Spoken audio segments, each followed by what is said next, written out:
Para vencer, você precisa estar disposto a destruir até mesmo o sonho do seu melhor amigo. Essa é a primeira sentença que rasga a mente de qualquer espectador de Blue Lock. Não é apenas um anime de futebol, mas um manifesto filosófico que questiona as bases do que acreditamos ser o esporte, a amizade e até mesmo o sucesso. É aqui que nasce o ego como conceito central, não o ego superficial, ligado apenas à vaidade, mas à força interior que separa aqueles que vivem pela aprovação alheia daqueles que ousam colocar o próprio desejo acima de tudo. Quando Jinpachi Ego surge com sua teoria, ele rompe com a narrativa tradicional do futebol coletivo.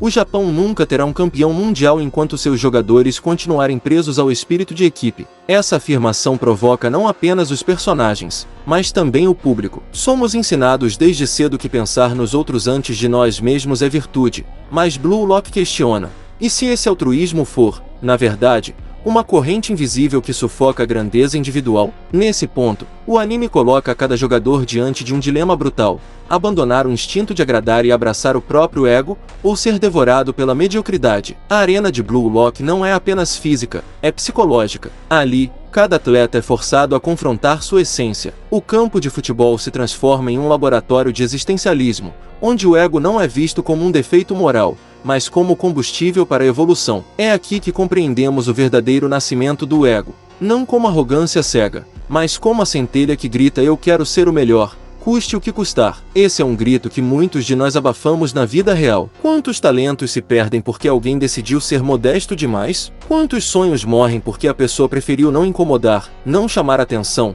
não acreditar que tinha direito de querer mais? O ego em Blue Lock não pede desculpas por existir. Ele não se contenta em ser parte do todo, ele exige ser o protagonista da própria história. Essa exigência é incômoda porque toca em nossas feridas. Fomos educados a acreditar que sonhar grande é soberba, que afirmar eu sou melhor é arrogância. Mas, sem essa afirmação interior, como alguém pode romper os limites da mediocridade? O nascimento do ego não é apenas a rebeldia contra o coletivo, mas a coragem de assumir a própria singularidade. É a morte do conformismo, o rompimento com a ideia de que todos devem andar juntos no mesmo ritmo. O ego nasce como a decisão de correr sozinho, mesmo que isso custe a aprovação dos outros. No fundo, Blue Lock não fala apenas sobre futebol. Ele fala sobre todos nós, sobre aquele instante em que precisamos escolher entre ser apenas mais um ou ter a ousadia de brilhar. O ego é o primeiro passo.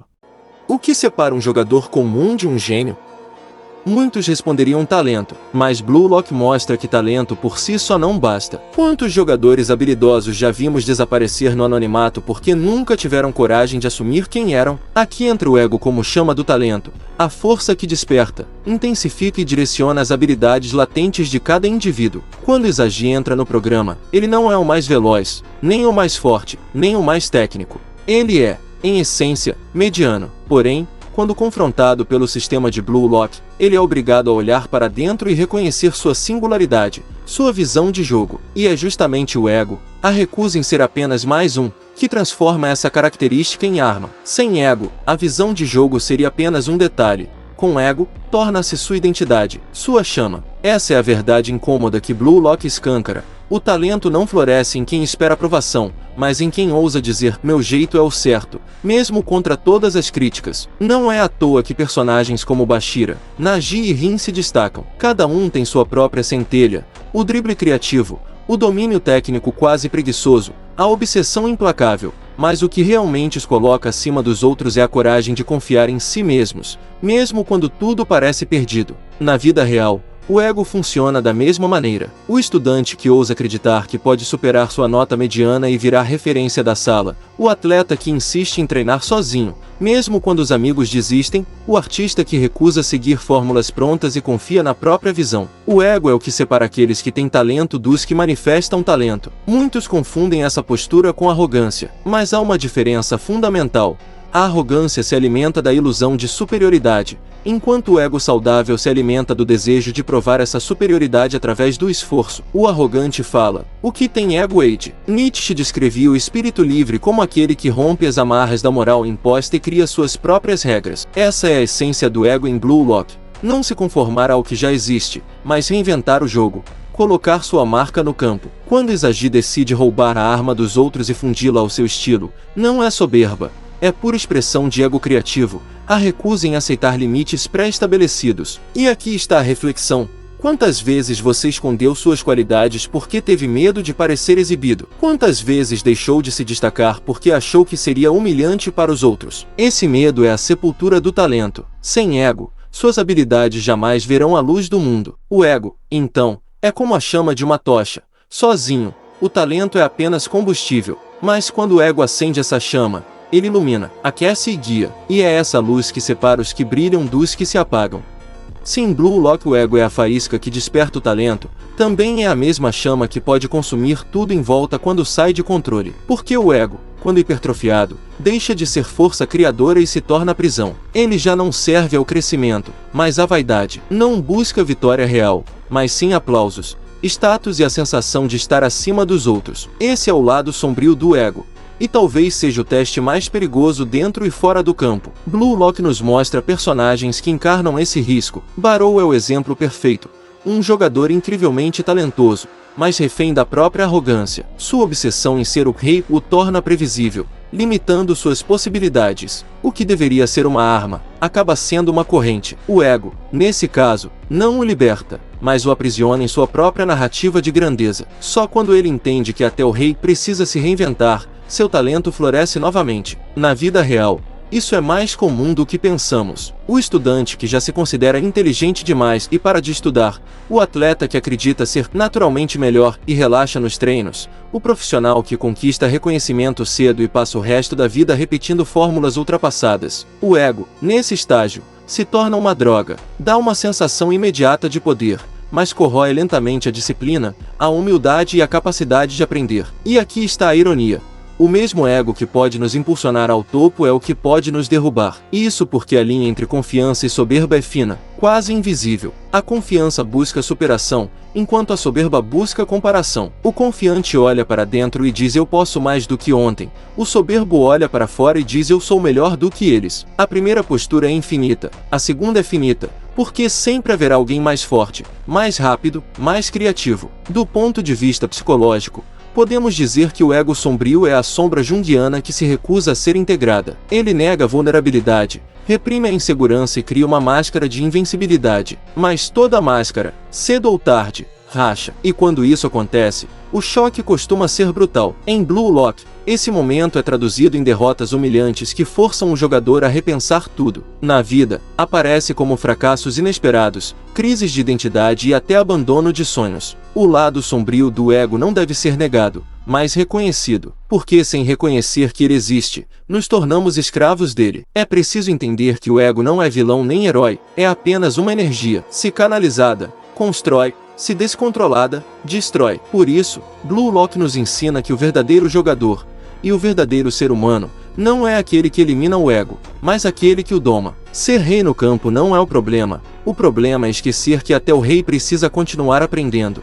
Se o ego é a chama que acende o talento, a disciplina é o combustível que mantém essa chama viva. Sem disciplina, o ego se torna fogo de palha, explode em intensidade, mas logo se apaga. Essa é talvez a lição mais dura de Blue Lock, ao mesmo tempo, a mais aplicável à vida real. Não basta acreditar em si mesmo, é preciso sustentar essa crença com ação diária. Izagi é o maior exemplo desse equilíbrio. Diferente de personagens como Nagi, que possui um talento natural extraordinário, Izagi se apoia quase que exclusivamente em sua disciplina. Ele treina, reflete, analisa e reconstrói seu jogo a cada derrota. Seu ego faz querer ser o melhor, mas é sua disciplina que transforma esse desejo em progresso real. Sem disciplina, o ego é apenas delírio. Já Nagi representa o outro extremo, um talento quase divino, mas preguiçoso, pouco motivado a evoluir. O que o desperta é o choque de Blue Lock, a percepção de que seu talento sozinho não basta diante de outros jogadores igualmente determinados. Aqui vemos como a disciplina é o fator que decide quem permanece no topo. O ego pode empurrar você para frente,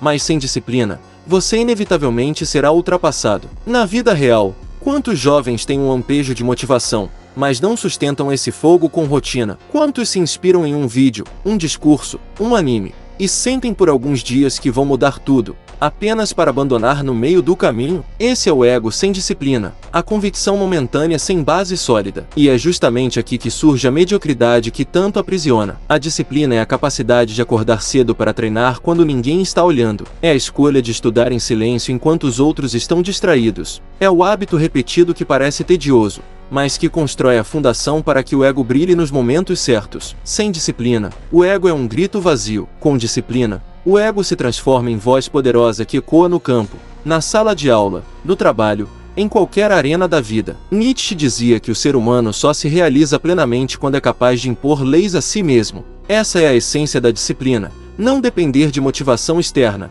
mas criar um código interno e segui-lo com rigor. O ego fornece o objetivo, quero ser o melhor, mas a disciplina fornece o caminho. Sem caminho, o desejo é apenas fantasia. Blue Lock nos mostra que até os maiores talentos, como Rin ou Shido, precisam de disciplina para sustentar seu ego. Do contrário, seu brilho se torna instável, sujeito a colapsar no primeiro obstáculo maior. O verdadeiro equilíbrio, portanto, não é escolher entre ego ou disciplina, mas fundi-los em uma mesma identidade, a autoconfiança que age, a visão grandiosa que se constrói passo a passo. No fim, o sucesso pertence não apenas a quem ousa sonhar, mas a quem ousa pagar o preço desse sonho todos os dias. O ego acende, mas é a disciplina que mantém a chama acesa até o final do jogo. O ego, quando compreendido de forma madura, se torna um aliado no cotidiano. Ele é aquela voz que se recusa a aceitar uma nota mediana como suficiente, que exige mais de você na academia, que sussurra em silêncio quando você pensa em desistir. Você nasceu para algo maior. Sem essa voz, é fácil cair na apatia, do conformismo, naquela vida morna onde se sobrevive em vez de viver. Mas aqui entra a parte essencial. Não basta ter ego, é preciso aplicá-lo com consciência. Blue Lock não diz para você ser um tirano ou viver apenas para esmagar os outros. A verdadeira mensagem é que você deve colocar sua ambição à prova através da prática. Quer se destacar nos estudos? Que seu ego obrigue a revisar uma vez a mais. Quer se tornar atleta? Que seu ego faça levantar da cama mesmo quando o corpo pede descanso. Quer ter impacto no mundo? Que seu ego exija de você disciplina, visão e coragem. E não se engane, haverá resistência. As pessoas ao seu redor podem chamar isso de arrogância, de obsessão, de egoísmo. Mas lembre-se, a maioria se assusta quando alguém decide viver fora da média. Nietzsche dizia que o indivíduo sempre teve que lutar para não ser esmagado pela tribo. É exatamente isso. Mostrar seu ego em ação é se arriscar a ser criticado, invejado, até odiado. Mas também é a única forma de ser verdadeiramente reconhecido. O campo de futebol de Blue Lock é apenas metáfora para a vida real, uma seleção constante onde só permanece quem ousa. A questão é, você está disposto a pagar esse preço? Está disposto a errar 1000 vezes como Exagi, até encontrar sua identidade verdadeira? Está disposto a enfrentar seu lado sombrio, como Barrow, para transformar soberba em disciplina? Está disposto a carregar sua chama, mesmo quando ninguém acredita nela além de você? Se a resposta for sim, então seu ego não será uma prisão, mas uma bússola. Ele apontará o caminho da sua singularidade, o espaço onde você pode brilhar sem pedir permissão. Mas nunca esqueça, ego sem ação é vaidade, e ego sem disciplina é delírio. O segredo é unir a ambição de ser único com o esforço diário de se tornar digno desse título. No final, o ego não é inimigo nem salvador. Ele é apenas um espelho. Ele reflete aquilo que você decide ser. O que você fará quando olhar para ele? Vai se esconder, como tantos fazem? Ou vai ter coragem de afirmar, eu sou o protagonista da minha própria vida? Porque se Blue Lock nos ensina algo, é isso. Só vence aquele que tem ego suficiente para acreditar e disciplina suficiente para provar.